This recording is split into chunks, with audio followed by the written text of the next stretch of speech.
xadaaradda hadalka waxa waaye taleefan markaa ku hadlaysa inuusan qofna ku maqal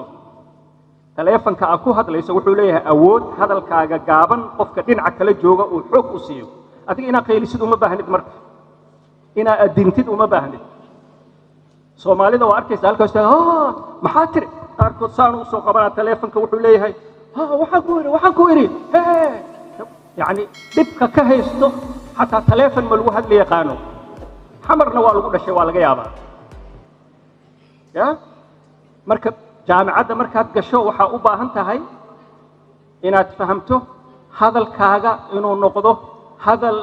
layin ah dabacsan hooseeya dadka loogu talagalay bes ay hadli karaan laakiin adoo inta ka sheekaynayo oo qofka ku hortaagan uu inta kuu jiro in xagga laga maqlaayo sheekadaada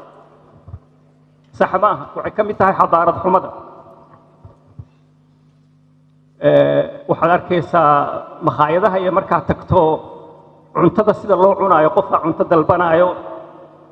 fargeeto iyo midiyuu rabaa inuu ku cuno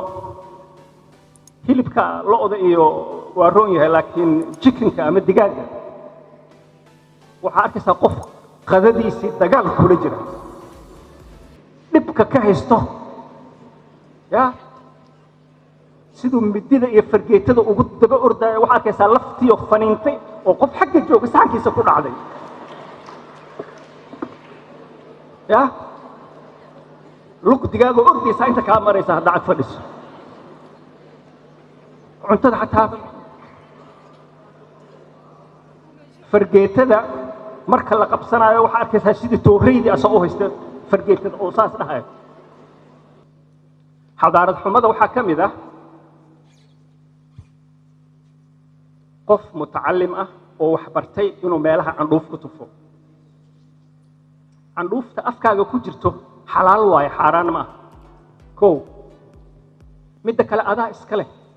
yacni qof afka wax kuu geliyey tuu aa leedaha ma jirto wixii afkaaga ku jiray le waaye candhuuftaadii waaye so inaad meelaha ku tufta sax ma aha waa xadaarad xumo inaad candhuuf ku tufta meelaha saa u joog ma arkaysaa dhinacyada ka tufaayo sax ma aha waxaan kaloo sax ahayn oo wiilasha ay sameeyaan wiilasha ugu badan waxaa arkaysaa nin dhalinyaro oo si fiican u labisan oo sanka farta kula jiro intuu